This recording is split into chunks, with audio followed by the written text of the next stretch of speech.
अस्सलामुअलैकुम एवरीवन। तमाम दोस्तों को के फॉर यू बीन्स चैनल में वेलकम कहते हैं। इस वीडियो में आईएसओ का पास पेपर डिस्कस करेंगे जो एनटीएस ने कंडक्ट किया था। तो वीडियो को गौर से देखें और जिन लोगों ने चैनल को सब्सक्राइब नहीं किया प्लीज़ वो चैनल को सब्सक्राइब करें ताकि इस तरह की इन्फॉर्मेटिव वीडियो आपको बर वक्त पहुँचती रहे। तो चलिए वीडियो को स्टार्ट करते हैं।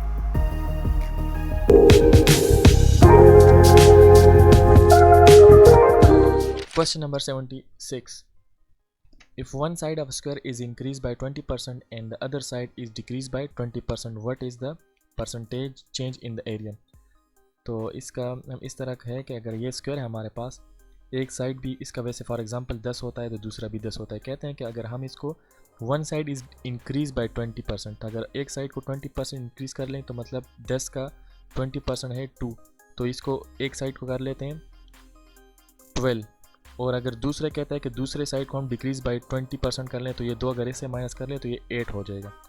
तो 8 मल्टीप्लाई बाय 12 तो ये 96 होता है। और अगर नॉर्मली ये 10 मल्टीप्लाई बाय 10 कर लें, अगर नॉर्मल हो तो ये 100% है। तो 100 माइनस 96 तो ये 4, तो 4% चेंज इसमें आता है। तो ये है correct option B. Question number 77। A box containing 7 blue balls and 14 red balls, 1 balls is drawn at random, What is the probability that the ball is drawn is blue? So इस question में इस तरह है कि अगर एक ball है, उस एक बॉक्स है, उसमें 7 ब्लू बॉल है और 14 रेड है, तो ये टोटल जो हो गए, टोटल इवेंट्स वो हो गए 14 प्लस 7, तो ये हो गए 21। और हमने क्या करना है, हमने बॉल ड्रॉन इज़ ब्लू, तो अगर ब्लू हमने करना है तो इसमें जो हमारे पास ये ब्लू के हैं ये 7 है। टोटल आउटकम्स जो हैं वो है 21 और इवेंट्स इसमें है 7, तो 7 1 जार और 7 3 जार, तो 1/3 इसका आंसर है, answer C. Question number 78। Question number 78। 3 multiply by 3, ये सारा मल्टीप्लाई, तो इसके वैसे सिंपल है कि इसको 3 मल्टीप्लाई बाय 3 कर ले, मल्टीप्लाई बाय 3 1 2 3 4 5, तो इससे आ जाता है 243।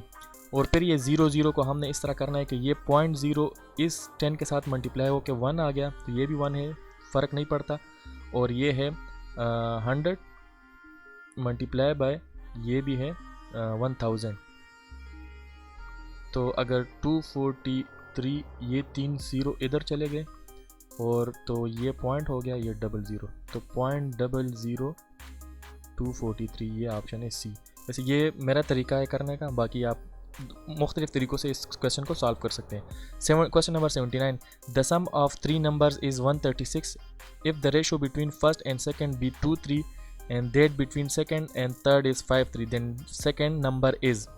अच्छा, इस क्वेश्चन में हमें गिवन है कि इस क्वेश्चन में हमें गिवन है कि 3 नंबर्स हैं A plus B plus C, उनके जो सम है वो 136 है।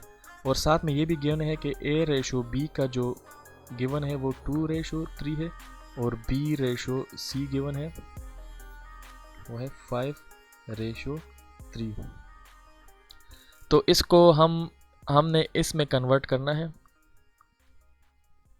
A ratio B ratio C में, इन दोनों को यूज़ करते हुए हमने इसको इसमें कन्वर्ट करना है। तो इसको मैं इस तरह लिख सकता हूँ कि A ratio B1 and B2 ratio C, जिस तरह ये है, क्योंकि ये यहाँ इसका इक्वलेंट 3 है और इसका इक्वलेंट 5 है, तो ये मुख्तलिफ हैं, तो हमने इसको मुख्तलिफ लिख लिया। अब इसी को मैं इस तरह लिख सकता हूँ कि A मल्टीप्लाई बाय B2 सारों के साथ मल्टीप्लाई करेंगे, ratio B1 multiply by B2 और B2 मल्टीप्लाई बाय C, ये भी रेशो है। तो अगर आप इधर देखें तो जो B2 की वैल्यू है वो बनती है 5 और A की वैल्यू बनती है 2, तो इस तरह हम ये सारी वैल्यूज़ इसमें पुट कर लेंगे।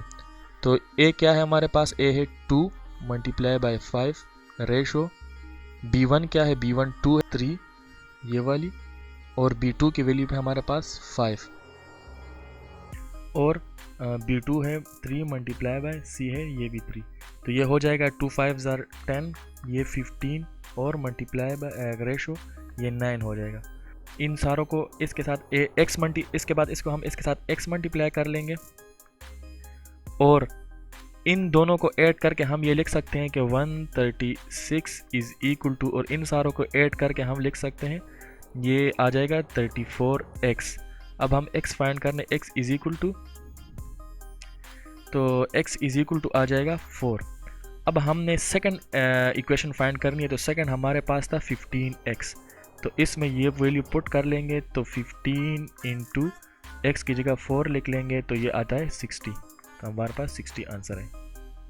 थोड़ा सा मुश्किल है लेकिन इसको प्लीज़ समझिएगा। तो ये है 60। Question number 80, if n varies directly as m, तो इसका ये इक्वेशन आ जाएगा n directly proportional to m। तो इसको हम इस तरह लिख सकते हैं कि n is equal to km या k is equal to n by m, इस तरह लिख सकते हैं। फिर लिखा हुआ है n is equal to 3 when m is 24, इसमें वैल्यू पुट कर लेंगे 3 बाय 24, तो k की हमारे पास आ जाएगी 8, बल्कि 1/8 आ जाएगा। फिर आ जाएगा, फिर कहते हैं what is the value of n when m is equal to 11।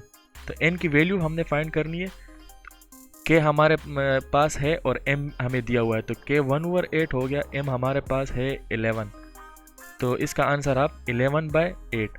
तो 11/8 को अगर आप डिवाइड कर ले तो आपको आ जाएगा 8 1 ज़ार 8, तो ये बच जाएगा 3 डॉट इधर और 0, तो 8 3 ज़ार 24, तो ये 1.3 आ गया। तो यहाँ से आप देख लें कि ये इसका आंसर।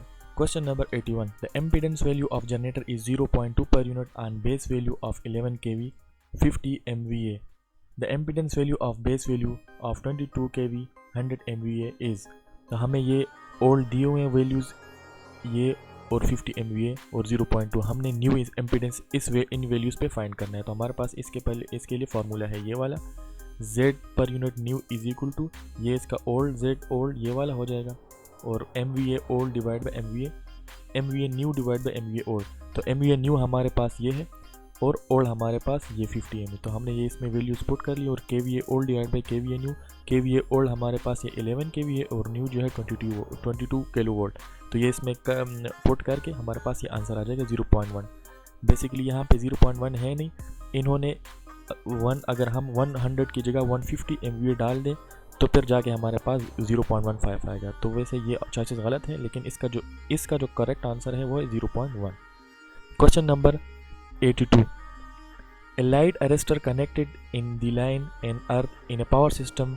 तो इसका जो वैसे जो लाइट अरेस्टर का काम है, ये हाई वोल्टेज सर्ज या हाई वोल्टेज जो ट्रांजिएंट है उसको अर्थ की तरफ डाइवर्ट करता है। तो हमारे पास जो करेक्ट ऑप्शन है वो है option D, protect the terminal equipment against terminal surge, ताकि अगर वो जो हाई वोल्टेज सर्ज है वो हमारे इक्विपमेंट को डैमेज ना करे। Question number 83, in frequency modulation noise component which affect the amplitude can be eliminated by using. तो फ्रेंड्स इसमें हमारे पास एक AM होता है एम्पलीट्यूड मॉड्यूलेटर और दूसरा है FM फ्रीक्वेंसी मॉड्यूलेटर। फ्रेंड्स एक हमारे पास होता है एम्पलीट्यूड मॉड्यूलेशन और दूसरा हमारे पास होता है फ्रीक्वेंसी मॉड्यूलेशन। तो जब भी हमारे पास नॉइज़ जो है इफ़ेक्ट करता है तो वो एम्पलीट्यूड वेरिएशन में इफ़ेक्ट करता है। नॉइज़ जब भी कैरियर या सिग्नल में इफ़ेक्ट करता है तो वो उसकी एम्पलीट्यूड को डिस्टॉर्ट करता है। तो जब AM को हम लिमिटर उस पर लगाते हैं तो वो उसको एक किस्म की मुश्किल ये होती है कि अगर हम एम्पलीट्यूड लगा दें नॉइज़ को लिमिट करने के लिए, अगर हम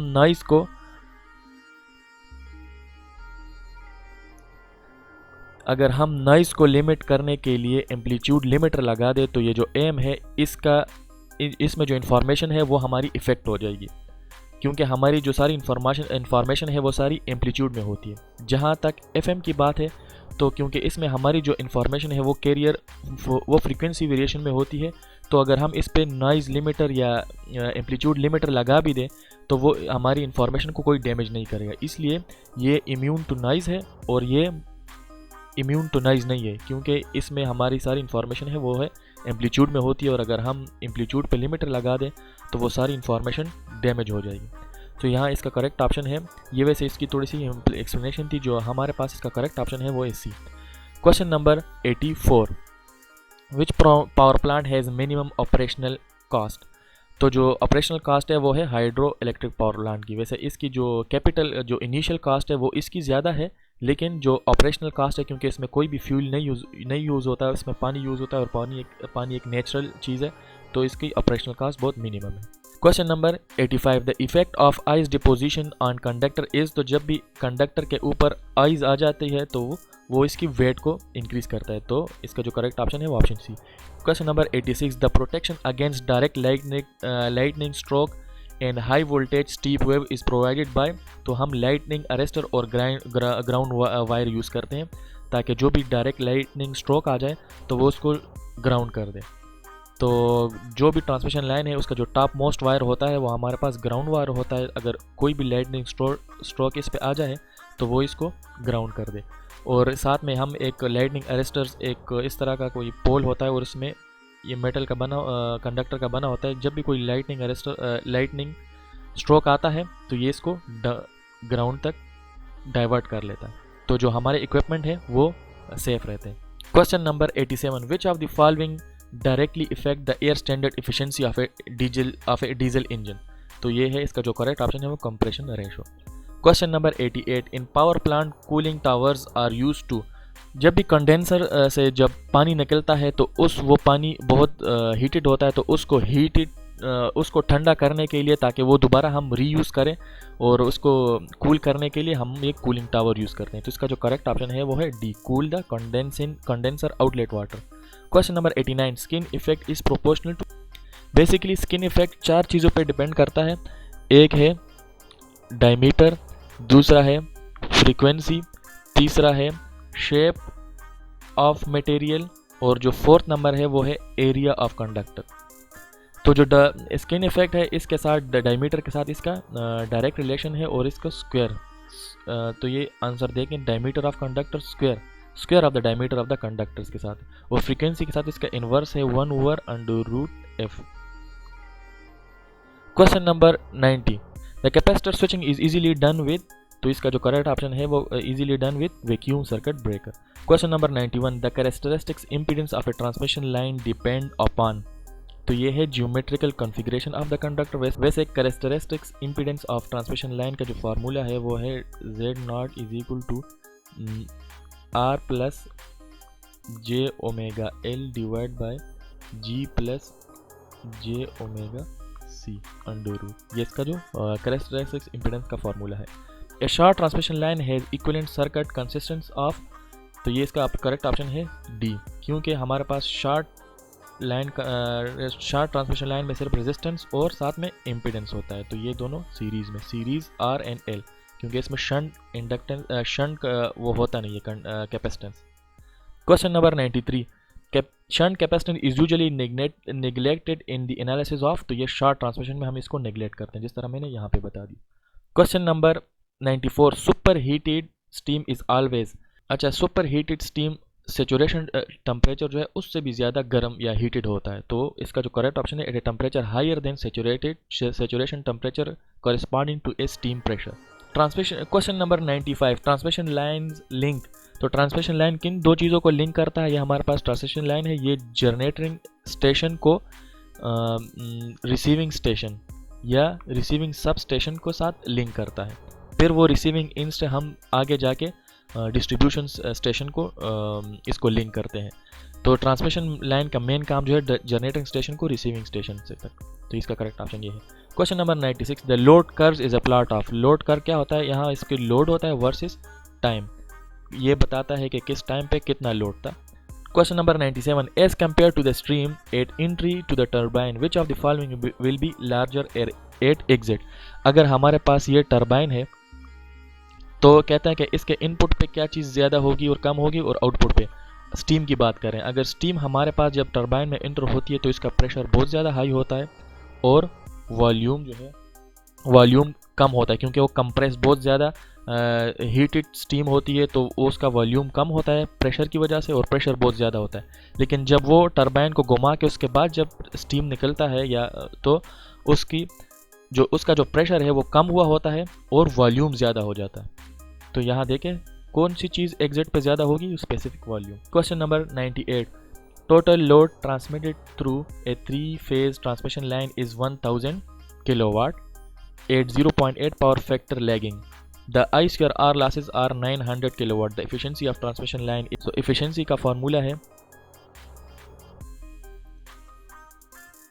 receiving end station divide by sending end station, या receiving end power divide by sending end power multiply by 100। तो रिसीविंग सेंडिंग इन क्या है, तो हमने ये है टोटल लोड ट्रांसमिटेड, तो ट्रांसमिटेड हो गया ये 10,000 हो गया, और सेंडिंग क्या थी, तो 10,000 ये हो गई सेंडिंग, और साथ में अगर लॉसेज हम मिला लें तो ये कितना हो जाता है, ये होता है 10,900। तो इसको हम डिवाइड करके आंसर आ जाएगा हमारे पास 91% समथिंग। तो इसका जो करीबी है वो है option B. Question number 99, in high voltage transmission line the top most conductor is, ये ट्रांसमिशन लाइन है, इसमें जो टॉप मोस्ट कंडक्टर होता है वो है अर्थ कंडक्टर। ये ऑप्शन डी, क्योंकि अगर कोई लाइटनिंग या कोई लाइटनिंग स्ट्रोक इस पर पड़ जाए तो वो इसको ग्राउंड करता है। Question number 100, A buckles relay is used for, तो इसका जो करेक्ट ऑप्शन है वो ऑप्शन सी, क्योंकि बकल रिले एक प्रोटेक्शन रिले है और ये प्रोटेक्शन के लिए यूज़ होता है, और ये गैस एक्चुएटेड रिले है, गैस एक्चुएटेड रिले।